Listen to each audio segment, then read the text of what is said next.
네, 보신 것처럼 헌법재판소의 선고가 돌연 연기되면서 이유를 놓고 여러 가지 분석이 나옵니다. 사회부 법조팀 한지은 기자와 더 얘기 나눠보겠습니다. 장 기자, 헌재가 선고를 2시간 앞두고 연기를 했어요. 이런 사례가 있었습니까?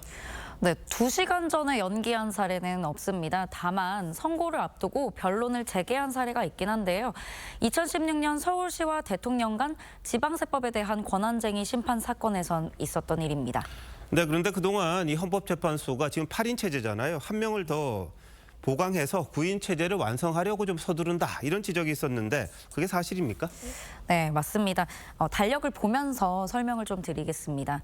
지난해 12월 31일 최상목 권한대행이 정계선 조환창 재판관을 임명하자 우원식 국회의장은 지난달 3일 권한쟁의 심판 청구를 했는데요. 헌재는 변론 준비 기일도 생략한 뒤 지난달 22일 변론 기일만 단 한 번 열고는 재판을 종결했습니다. 심판 청구 한 달 만에 속전속결식으로 선고를 내리려 했던 겁니다. 네, 그러다가 왜 갑자기 기류가 바뀌었습니까? 네, 취재해보니까 지난달 31일부터 이제 기류 변화는 좀 감지가 됐습니다.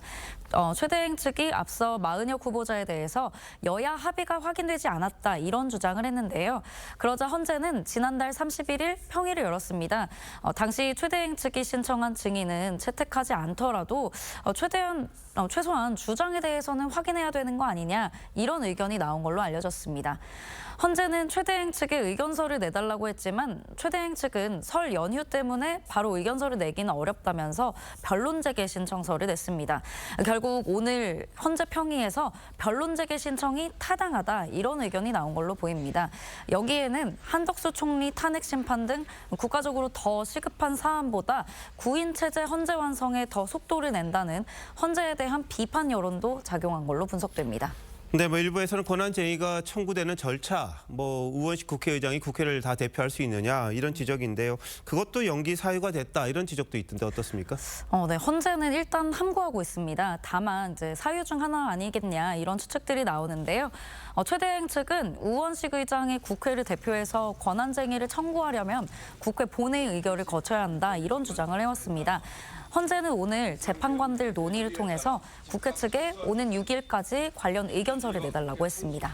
네, 근데 오늘 헌재 브리핑도 좀 논란이 됐더라고요. 공보관이 이런 말을 했죠. 인용을 전제로 이렇게 얘기한 것 같은데, 만약에 인용이 된다면 최상목 대행이 따라야 한다, 그러지 않으면 위법이다, 이런 식으로 이야기했었습니까? 네, 그렇게 말을 했는데요. 마 후보자 임명 취지 결론이 나올 경우에 최대행이 임명하지 않으면 어떻게 되냐, 이런 취재진 질문이 나와서 그거에 대한 답변을 한 겁니다.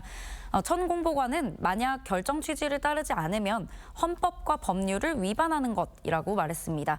그러자 국민의힘 주진 의원은 헌재 공보관이 왜 결론을 예단하냐며 민주당 겁박에 헌법재판소가 힘을 실어준 결과가 됐다, 이렇게 비판했습니다.